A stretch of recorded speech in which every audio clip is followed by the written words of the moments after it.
O Brasil caminha para 2026 com uma sensação que mistura expectativa, tensão e incerteza.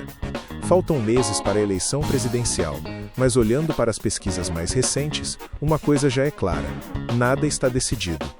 E talvez essa seja a eleição mais imprevisível desde a redemocratização.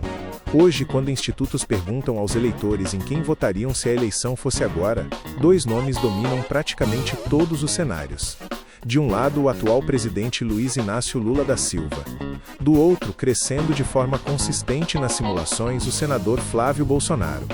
Segundo levantamentos da Genial Quaest, Lula aparece à frente no primeiro turno em cenários estimulados. Mas a diferença não é confortável. E quando o cenário muda para um possível segundo turno entre os dois, a disputa entra em algo ainda mais delicado: empate técnico. Pesquisas da Datafolha mostram que, numa simulação direta, a distância entre eles fica dentro da margem de erro. Isso significa uma coisa muito importante: qualquer mudança de humor do eleitorado pode virar o jogo. Economia, segurança pública, escândalos, debates, alianças políticas, tudo passa a ter peso gigantesco. Mas há um dado que quase ninguém está comentando, e que pode ser decisivo. O perfil do eleitor brasileiro está mudando. Dados divulgados pela Agência Brasil mostram que o número de eleitores com mais de 60 anos cresceu significativamente nos últimos anos. E esse é justamente o grupo que menos se abstém no dia da votação. Ou seja, quem falar mais diretamente com aposentados, saúde pública e segurança, pode ganhar uma vantagem silenciosa e poderosa.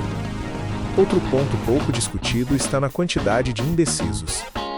Em cenários espontâneos, quando o entrevistado não recebe nomes, a maioria ainda não sabe em quem votar. Isso revela algo fundamental: a eleição está aberta.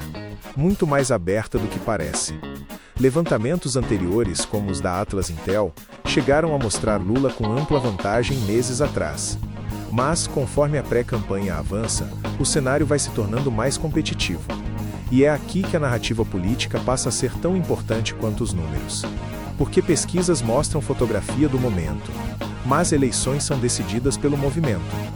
E esse movimento depende de alianças, discursos, erros, acertos e acontecimentos que ainda nem existem.